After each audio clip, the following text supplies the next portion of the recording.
All right, it's Monday, August 21st. It's just crazy how it's flying by here. Go take care of these turkeys like always. I finally got the our little orchard mowed and trimmed down on Saturday, so it's not a jungle. I'll show you guys what it should look like. Oh my gosh, it was ridiculous. I told you. Definitely neglect on our part. It's okay. You don't have to get it all done. It's all good. You get done what you can. Why didn't I not get shocked right there? Get done what you can, get done, right? That's the name of the game. We were letting these turkeys out. Is the fence on? No, fence is not on. And I could let those turkeys out. Yeah? Oh, that was my dog. Okay. Do we need to do Yep, that? we do need to do that. So we were letting these turkeys out and run around. It's just a pain in the butt at night. They're so fast and they won't go in the house. So there's only 2 of them. We're just going to leave them in the house. I do want to talk about this. The way we have everything set up it's definitely overkill. The whole point of these tractors is to house your meat chickens, your turkeys, whatever, and just they can be out in the middle and anywhere, and you just move the tractor daily. That's the whole point of this. So this is one system. I don't need the net. We don't need a guard goose. We just Daddy, I want to... Go ahead. We just got our first year out here, we lost so many Cornish cross. When we were raising Cornish cross, they're getting picked off by owls. So we just got really crazy about, okay, we need to protect. So we basically triple protect. We put them in this house, which is good enough. And we run electric netting around it. And then typically we have a goose. You saw our goose passed away or died a couple weeks ago. So it doesn't have to be like this. You can just run tractors right next to each other. You could run mini flocks. Ideally, probably about 25 meat chickens in here is sufficient. We're not letting them out. Why? Because we're just not letting them out anymore. Crazy. Okay, so there you go.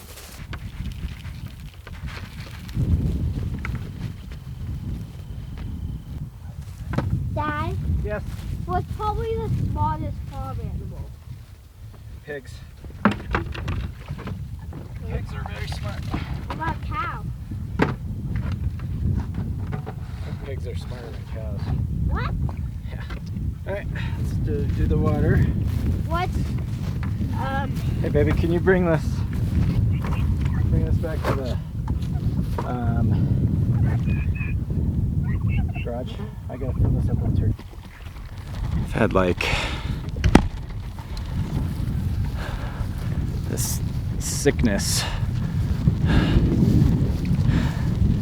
It's been like, I don't know, I'm sure people with kids, you get it, but it's been constant for like a year. Henley, this little guy, got it a couple weeks ago, huh Bob? Your head.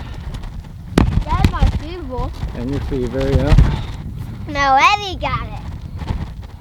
Henley was sick. And then Have you got it? we went a whole week healthy, huh? And then Evie ended up getting something. All right, Bob. Where's step 2? That's enough. Thanks. I wish I could buy one of these. Buy one of what? These. Really? What would you do with it? So I can play with it. How would you play with it? Pretend I'm a police and watch. You think police have that? Yep. But only that. They hook it too. So again, I want to reiterate,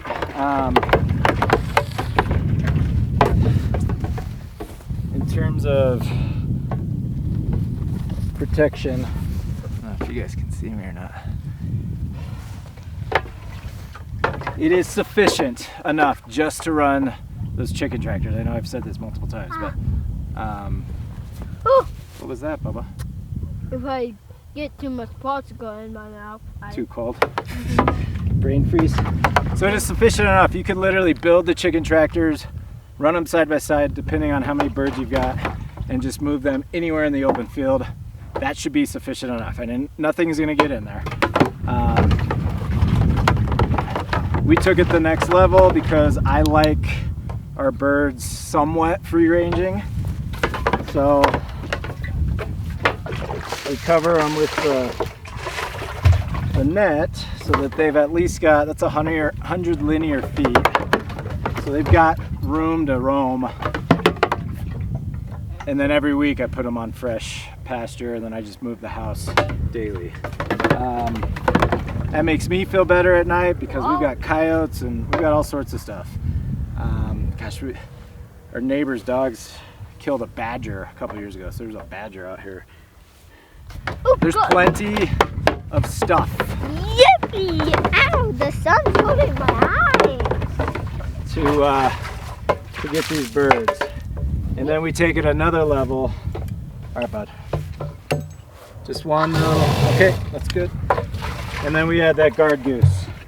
And that's just like, I mean, he's just two things. He's gonna fight off any aerial predation. So, you know, if you've got hawks, owls, anything like that. And then, all right, bud, let's fill it up. All the way up. Okay. And he's an alarm. I mean, he's loud. He's loud. So anytime anything comes around, he's making noise. Why did it more? So we do a three-way protection, and then I guess four-way. We add the dog. We've got Maui. He's a CMD, Colorado Mountain Dog. Okay.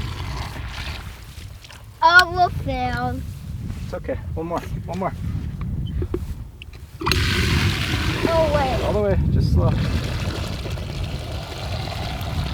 Now. A little more. All the way to the top, bud. Okay. What? The CMD, he's a completely outside dog. Dad, what? Show me. Cool. Good job, dude. It's like a police. It is like police. Completely outside, and he just roams. So he's 4 years old. We got him from our neighbors. Cabreras raise them. They're awesome dogs. They, you know, what are these turkeys doing? The first year we had him on a leash for a long time, just to get him used to everything. And then we let him off leash, and you know, there's some training involved for sure, but now he just, I'm gonna turn this fence on and see if now you can see him. He's over there. He'll roam. He'll run around. I mean, he'll patrol the whole property. He's a great dog.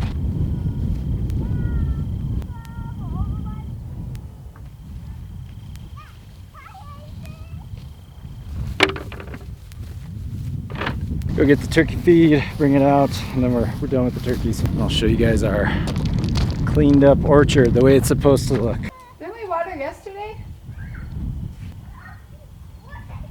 Come on, guys, this way.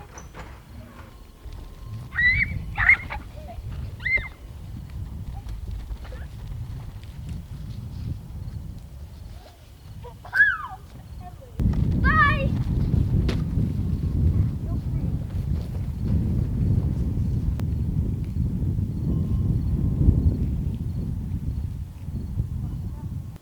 Next time you trim it, try to trim it into a baseball field. Like a little baseball field for Henley. Look at this thing. This is what it's supposed to look like. Not yet. So finally I got the brush hog out here. So again, the way we planted our orchard is permaculture mentality. There's a great